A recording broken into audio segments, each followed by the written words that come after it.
আগামীকালের দৈনিক রাশিফল নিয়ে বিস্তারিত আলোচনা করব ১২টি রাশির ভালো এবং মন্দ নিয়ে। এটা অতি পরিচিত প্রোগ্রাম। প্রত্যেকটা দিন আমি দৈনিক রাশিফল নিয়ে আলোচনা করে আপনাদের অ্যালার্ট করার জন্য।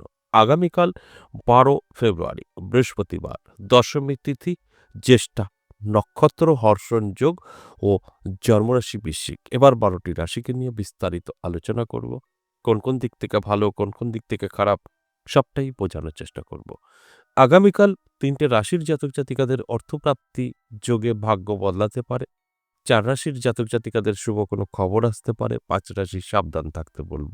অবশ্যই আলোচনা থাকবে, আলোচনা করব, বিস্তারিত বোঝানোর চেষ্টা করব।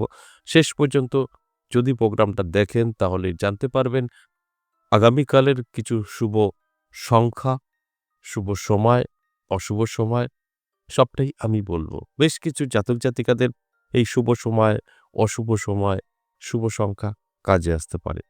অবশ্যই আলোচনা থাকবে, সঙ্গে থাকুন। তার আগে আমার সাথে কিভাবে যোগাযোগ করবেন সেই বিষয়টা একটু বলে নিই।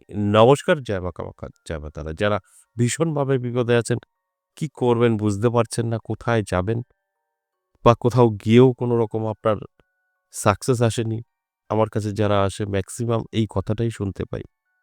তাদের উদ্দেশ্যে বলব, একবার হলেও আমার সাথে সাক্ষাৎ করতে পারেন। এবার প্রশ্ন হচ্ছে, আপনি কে? আপনার সঙ্গে সাক্ষাৎ করলেই সমাধান হবে। দেখুন, সেটা বড় বিষয় না। বড় বিষয় বর্তমান পরিস্থিতির উপরে দাঁড়িয়ে আমি আপনাদেরকে বলছি যে, এখন যদি কেউ একটা রাস্তা নিয়ে থাকে, তাহলে কিন্তু সে না কোনো কাউকে হেল্প করতে পারবে, না নিজে কিছু করতে পারবে।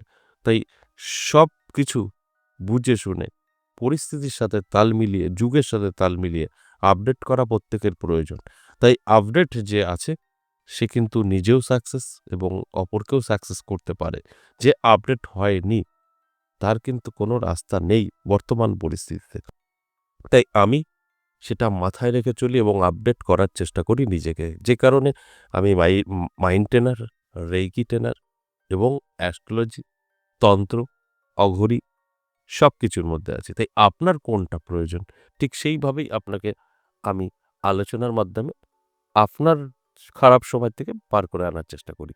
সেক্ষেত্রে দাঁড়িয়ে আমি বলতে পারি, অবশ্যই আমার কাছে আসলে আপনার সমস্যা বড় বা ছোট সমাধান অবশ্যই পাবেন। কারণ একটা রাস্তা দিয়ে নয়, সবকিছু একজন কখনো করতে পারে না। তাই যার কাজ তাকেই লাগবে। যেখানে দাঁড়িয়ে আমি এখন ৫ টা এনার্জির সাথে যুক্ত আছি। তাই আপনার কোনো না কোনো এনার্জি দিয়ে আপনার খারাপ সময়কে অবশ্যই চেঞ্জ করা সম্ভব। তাই আমি বলব, একবার হলেও সাক্ষাৎ করতে পারেন। কোথায় আসবেন, কিভাবে সাক্ষাৎ করবেন সে বিষয়টা একটু বলি। দেখুন, আমার কোনো পার্টিকুলার চেম্বার নেই। আমার নিজের মন্দিরে আমি থাকি। বীরনগর, নদিয়া জেলা, ১০ মহাবিদ্যা কালীবাড়ি। আপনারা বহু নাম শুনেছেন, আমার কাছেই শুনেছেন। এই ১০ মহাবিদ্যা কালীবাড়িতে আমি সপ্তাহে ৩ দিন থাকছি, সোমবার, মঙ্গলবার, বুধবার। তারাপীঠ থাকছি ইংরেজি মাসের শুরু এবং শেষ। আরেকটা কথা বলি, ঠিক সামনের যে সোম, মঙ্গল, বুধ চেম্বার কিন্তু এখানে বন্ধ থাকবে, কারণ এখানে বাৎসরিক পুজো। তাই আপনাদেরও প্রত্যেকের যারা দেখছেন, যদি সম্ভব হয় আশেপাশে আপনি আছেন নদিয়া, তাহলে কিন্তু আসতে পারেন। সকলের জন্যই আমি অ্যা একটা কথাই বলব, আমন্ত্রণ রইল।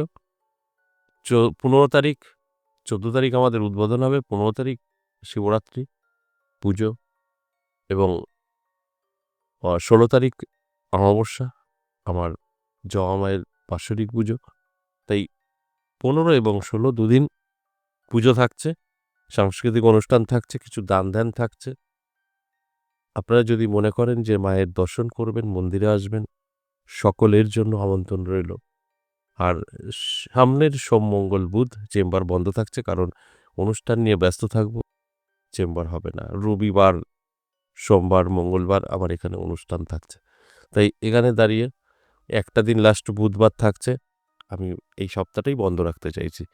তাই আপনারা এই সামনের সপ্তাহ বাদ দিয়ে সেম প্রত্যেক সপ্তাহে ৩ দিন সোম, মঙ্গল, বুধ চেম্বার থাকছে।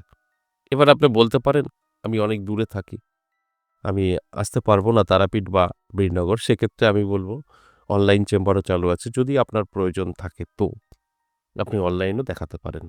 অনলাইন চেম্বার সরাসরি যেটা আমরা বলি সেটা হচ্ছে বৃহস্পতি, শুক্র, শনি ৩ দিন। এমনি রোজই আপনার অনলাইন করতে পারেন। তবে এই ৩ দিন স্পেশালি আমরা অনলাইন চেম্বার রেখেছি। এবার আসুন, আজকের যে মূল আলোচনা, আজকের আলোচনা আপনাদের অতি পরিচিত প্রত্যেকটা দিন আমি দৈনিক রাশিফল নিয়ে আলোচনা করি জাস্ট আপনাদের বোঝানোর জন্য। তাই প্রত্যেক দিনের মতো আজও আপনাদেরকে বোঝানোরই চেষ্টা করব।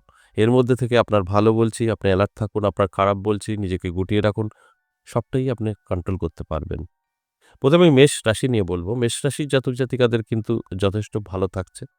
যেকোনো কাজে সাকসেস পাবে, আটকে থাকা কাজ ক্লিয়ার হবে। তবে কিছুটা আপনার উপরে নির্ভর করবে। সবকিছু এই মানে আমার ভালো হচ্ছে আমি অটোমেটিক পাবো, এই মানসিকতাটাকে চেঞ্জ করলে আপনি কিন্তু সাকসেস পাবেন। আপনার জন্য অবশ্যই ভালো সময় থাকছে। বৃষরাশির ক্ষেত্রে বলব সাবধান থাকুন। বৃষরাশির জাতক-জাতিকাদের হঠাৎ ছোটখাটো চোট লাগা, আঘাত লাগা এবং স্বাস্থ্য সংক্রান্ত কিছু বিষয় আপনাকে পিছিয়ে দিতে পারে। তাই অ্যালার্ট থাকাটা কিন্তু অবশ্যই জরুরি। অ্যালার্ট থাকলে আপনি কিন্তু অবশ্যই সেফ থাকবেন। আর এই কারণেই তো আলোচনা আগে থেকে জানা আপনার কি হতে চলেছে। আপনি যদি নেগেটিভটা জানতে পারেন সেটাকে আটকাতে পারবেন, পজিটিভ জানলে সেটাকে গ্রহণ করতে পারবেন এবং খুব তাড়াতাড়ি আপনার গ্রো করতে পারবেন। এটাই তো জানানোর উদ্দেশ্য। মিথুন রাশির জাতক-জাতিকাদের ক্ষেত্রে যদি বলি, সেক্ষেত্রে বলব সাবধান থাকুন। আপনার সময়টা খুব একটা ভালো নয়। অশান্তি ঝুট-ঝামেলায় পড়ে যেতে পারেন। সেটা সাংসারিক হতে পারে বা বন্ধু-বান্ধব। তাই অ্যালার্ট থাকাটা আপনার কিন্তু অবশ্যই প্রয়োজন। যতটা আপনি অ্যালার্ট থাকবেন, ততটা আপনি কিন্তু সেফ থাকবেন। কর্কট রাশির ক্ষেত্রে যদি বলি, সম্পূর্ণ উল্টো। কর্কট রাশির কিন্তু ভাগ্য বদলাতে পারে। সেটাও আবার ফাটকা থেকে। কারণ অর্থপ্রাপ্তি যোগ তৈরি হয়েছে। সেখানে দাঁড়িয়ে আপনার ভাগ্য বদলাবে এটাই স্বাভাবিক। তাই আপনার অ্যালার্ট থাকাটা কিন্তু জরুরি। আপনি অ্যালার্ট থাকলে আমার এই কথাগুলো সম্পূর্ণভাবে মিলিয়ে নিতে পারবেন। তাছাড়া কিন্তু সম্ভব নয়। তাই অ্যালার্ট থাকুন, চোখ কান খোলা রাখুন। দেখবেন আমার কথাগুলো সবটাই আপনি মিলিয়ে নিতে পারবেন। সিংহ রাশির জাতক-জাতিকাদের ক্ষেত্রে যদি বলি, সাবধান থাকতে বলব। সম্পর্ক নষ্ট হতে পারে এবং আপনার আর্থিক দিক থেকে পিছিয়ে পড়তে পারেন। এই সম্পর্ক নষ্ট কিভাবে নষ্ট হতে পারে? সম্পর্ক হতে পারে লাভ রিলেশনে ফাটল ধরতে পারে আপনার আত্মীয়স্বজনের সঙ্গে বা আপনার সাংসারিক প্রবলেম। তাই এই জায়গাগুলো অবশ্যই মাথায় রেখে চলুন, যথেষ্ট ভালো থাকবেন। এছাড়া অন্যান্য দিক থেকে যথেষ্ট শুভই আছে। কন্যা রাশির জাতক-জাতিকাদের সাবধান থাকতে বলব। কন্যা রাশির জাতক-জাতিকাদের অবশ্যই বলব স্বাস্থ্য নিয়ে সমস্যা তৈরি হবে। তাই শরীরের যত্ন নিতে হবে, রিচ খাবার থেকে দূরে থাকতে হবে। তাহলে কিন্তু ভালো থাকবেন। তা না হলে আপনার কিন্তু কিছু সমস্যা তৈরি হবে। তাই শরীরের যত্ন নিন। তুলা রাশি যথেষ্ট ভালো। তুলা রাশির জাতক-জাতিকাদের কিন্তু আটকে থাকা কাজ ক্লিয়ার হবে। কোনো আর্থিক উন্নতি হতে পারে, কোনো শুভ যোগাযোগ তৈরি হতে পারে এবং আপনি যদি বহুদিন ধরে একটা গাড়ি কিনবেন ভাবছেন, একটা বাড়ি করবেন ভাবছেন, সেই গাড়ি বা বাড়ি কেনার সুযোগ আপনার চলে আসতে পারে। সুযোগ আসতে পারে। সেটাকে কাজে লাগালে সাকসেস পাবেন। এবং বৃশ্চিক রাশির জাতক-জাতিকাদের নিয়ে যদি বলি, সেটাও কিন্তু বলব দারুণ সময় থাকবে। বৃশ্চিক রাশির জাতক-জাতিকাদের ক্ষেত্রেও শুভ সময়। বৃশ্চিক রাশির জাতক-জাতিকাদের ব্যবসা ভালো চলবে। যদি ব্যবসা করে আমার আলোচনা আপনি শুনছেন, আপনি ব্যবসাদার, আপনার জন্য আলোচনা। ব্যবসা অবশ্যই ভালো চলবে। হঠাৎ কোনো বড় কন্ট্রাক্ট পেয়ে যেতে পারেন। যদি আপনি সেটা করতে পারেন তো ভাগ্য কিন্তু বদলে যাবে। কারণ সময় তো শুভ। ধনুরাশি জাতক-জাতিকাদের ক্ষেত্রে যদি বলি, তাহলে বলব প্রাপ্তিযোগ তৈরি হয়েছে। হঠাৎ ভাগ্য বদলাতে পারে কোনো না কোনো দিক থেকে। তাই অ্যালার্ট থাকতে বলব। চোখ কান খোলা রাখতে বলব। দেখবেন আমি যে কথাগুলো বলছি এইটা আপনার সঙ্গে ঘটবেই ঘটবে। তবে কিছুটা তো আপনার উপরে নির্ভর করবে। কারণ এগুলো তো এপ্লাই করতে হবে। এপ্লাই না করলে তো আপনার কোনো মিল খুঁজে পাবেন না। তাই অ্যালার্ট থাকুন, চোখ কান খোলা রাখুন। মকর রাশির জাতক-জাতিকাদেরও কিন্তু যথেষ্ট শুভ সময় থাকবে। মকর রাশির জাতক-জাতিকাদেরও কিন্তু অর্থপ্রাপ্তির যোগ তৈরি হয়েছে। হঠাৎ ভাগ্য বদলাতে পারে। নানাভাবে আর্থিক উন্নতি কিন্তু হতে পারে। এর জন্য অ্যালার্ট থাকতে হবে, চোখ কান খোলা রাখতে হবে। তবে কিন্তু আমার এই কথাগুলো আপনি মিলিয়ে নিতে পারবেন। কুম্ভ রাশি সাবধান থাকতে বলব। কুম্ভ রাশির জাতক-জাতিকাদের অবশ্যই বলব শুধু একটা দিক আপনার ফলো রাখতে হবে। সেটা হচ্ছে অবশ্যই স্বাস্থ্য। যদি স্বাস্থ্য আপনি যত্ন রাখতে পারেন তাহলে কিন্তু দারুণ সময় আপনারও থাকছে। শুধু এখানে স্বাস্থ্য আপনার সমস্যা করতে পারে। অন্যান্য দিক থেকে কিন্তু যথেষ্ট শুভই থাকছে। সর্বশেষ মীন রাশি, ভালো সময় থাকবে। মীন রাশির জাতক-জাতিকাদের কিন্তু অবশ্যই আটকে থাকা কাজ ক্লিয়ার হতে পারে নানাভাবে। আর্থিক উন্নতি হতে পারে। স্বাস্থ্য খারাপ আছে, ভালো হতে পারে। মানে পজিটিভ আর পজিটিভ, পজিটিভ। এটাই আগামীকালের জন্য মীন রাশির। এবার আসুন আগামীকালের রাহুকাল অর্থাৎ অশুভ সময়। কখন? আগামীকালের রাহুকাল সময় দুপুর ১:১৬ থেকে দুপুর ২:৪১। সময়টা রাহুকাল অশুভ সময়। এছাড়া সারাটা দিন শুভ। এবার আসি শুভ সংখ্যা। 8543 এই নাম্বারটা সকলের জন্যই প্রযোজ্য। ১২টি রাশির জন্যই। তাই যাদের এই শুভ সংখ্যা এবং শুভ সময় প্রয়োজন, ঠিক আমি যেগুলো বললাম এগুলো মেইনটেইন করে দেখুন। ভাগ্যের চাকা অবশ্যই ঘুরতে পারে। আজ এ পর্যন্তই, আবারও আসবো নেক্সট ভিডিও নিয়ে। ততক্ষণ ভালো থাকুন। নমস্কার।